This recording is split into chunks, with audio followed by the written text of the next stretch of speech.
आज हम डिस्कस करेंगे स्ट्रक्चर ऑफ डायाबोरेन। फॉर्मूला आप सभी को पता है डायाबोरेन का, B2H6। तो ये डाइबोरेन जो है ये डाइमर है BH3 का। डाइमर का मतलब दो मॉलिक्यूल एक दूसरे से एसोसिएट होते हैं, ठीक है, किसके? BH3 के। तो हम थोड़ा सा इसकी स्ट्रक्चर के बारे में जान लेते हैं, इसकी स्ट्रक्चर कैसी है। देखिए B2H6, अभी आपको बताया था मैंने कि ये क्या है, एक डाइमर है किसका? BH3 का। ये मैंने दो BH3 के मॉलिक्यूल लिख लिए, ठीक है। ये एक दूसरे के साथ जुड़ जाते हैं, ये आपको मैं बताऊंगा क्यों जुड़ते हैं और कैसे जुड़ते हैं, ठीक है। तो थोड़ा इसकी स्ट्रक्चर के बारे में जान लेते हैं हम।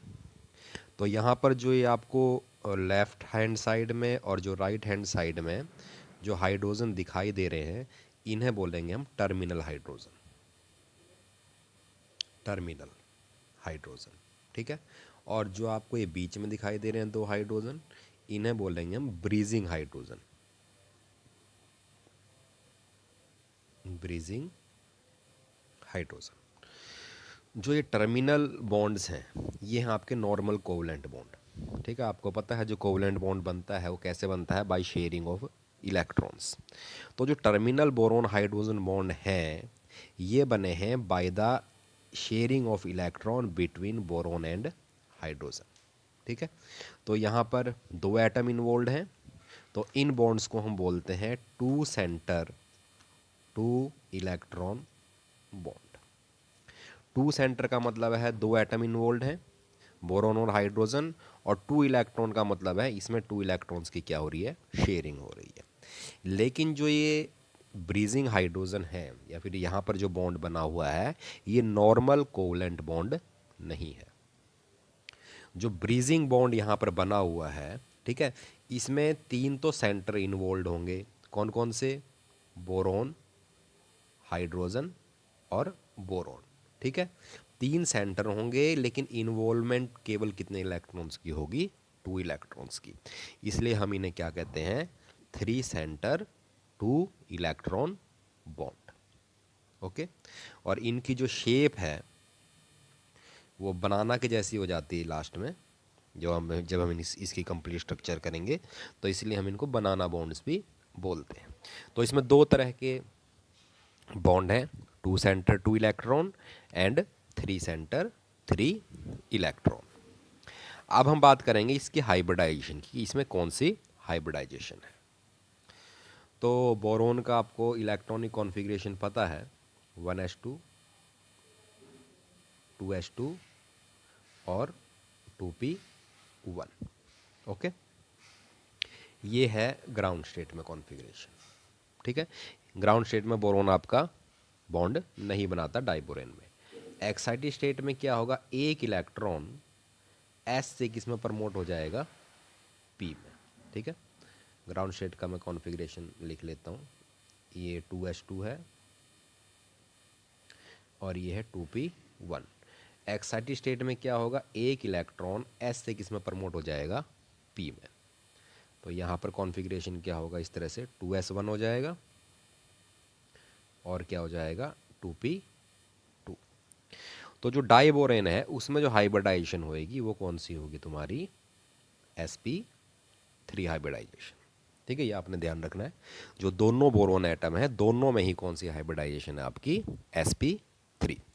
तो जब sp3 हाइब्रिडाइजेशन होती है तो उसमें कितने हाइब्रिड ऑर्बिटल बनते हैं? टोटल 4।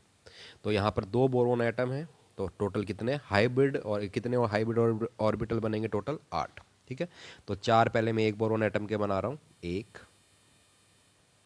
2, इस तरह से शेप होती है हाइब्रिड ऑर्बिटल की। एक बड़ा लोब होता है और एक छोटा लोब, 3 और एक 4। 4 लोब्स में क्या होगा? देखिए, 3 के पास आपने एक एक इलेक्ट्रॉन दिखाना है, ठीक है। और एक हाइब्रिड ऑर्बिटल क्या दिखाना है आपने? एम्प्टी, उसमें कोई भी इलेक्ट्रॉन प्रेजेंट नहीं होगा। 1 2 एंड 3, ठीक है। एक क्या रहेगा? बिल्कुल एम्प्टी रहेगा। उस तरह से जो दूसरा बोरोन है वो भी sp3 हाइब्रिडाइज्ड होगा, ठीक है, उसको भी आपने इसी तरह से, उसके भी कितना हाइब्रिड ऑर्बिटल बनेंगे टोटल 4, 1 2 3 और 1 4। ठीक इसी तरह से इसमें भी क्या होंगे, 3 हाइब्रिड ऑर्बिटल हैं, उनके पास एक एक इलेक्ट्रॉन होगा, और एक हाइब्रिड ऑर्बिटल क्या होगा आपका, वैकेंट होगा, जिसमें इलेक्ट्रॉन प्रेजेंट नहीं होगा। अब क्या होगा, जो टर्मिनल हाइब्रिड ऑर्बिटल्स हैं, ठीक है, ये ओवरलैप करेंगे हाइड्रोजन के 1s से, और यहाँ पर एक नॉर्मल कोवलेंट बॉन्ड बनेगा जो कि टर्मिनल हाइड्रोजन होंगे। ठीक है, एक 3 और एक 4। तो यहाँ पर 4 बॉन्ड बन चुके हैं बोरोन हाइड्रोजन के टर्मिनल बॉन्ड। अब जो आपके एक ब्रीजिंग वाला हाइड्रोजन रह गया, वहाँ पर क्या होगा, एक जो 1s ऑर्बिटल है किसका, हाइड्रोजन का, वो ओवरलैप करेगा किस किस के साथ, fulfilled hybrid orbital of boron and vacant hybrid orbital of other boron atom. ठीक है, तो यहाँ पर आप देख सकते हैं कि 2 इलेक्ट्रॉन इन्वॉल्व हैं, लेकिन सेंटर कितने हैं, 3 एटम्स हैं। ठीक है, उस तरह से नीचे भी इसी तरह से ओवरलैपिंग होगी। एक जो हाइड्रोजन होगा उसका 1s वो ओवरलैप करेगा इकट्ठा एक साथ किसके साथ, vacant hybrid orbital of 1 boron atom and half filled orbital half filled hybrid orbital of other boron atom to form a banana bond. ठीक है, तो यहाँ पर भी उसी तरह से 3 सेंटर इन्वॉल्व हो रहे हैं और 2 इलेक्ट्रॉन, तो इसे भी हम क्या कहेंगे, 3 सेंटर 2 इलेक्ट्रॉन बॉन्ड। तो ये आपकी स्ट्रक्चर है डाया बोरेन की।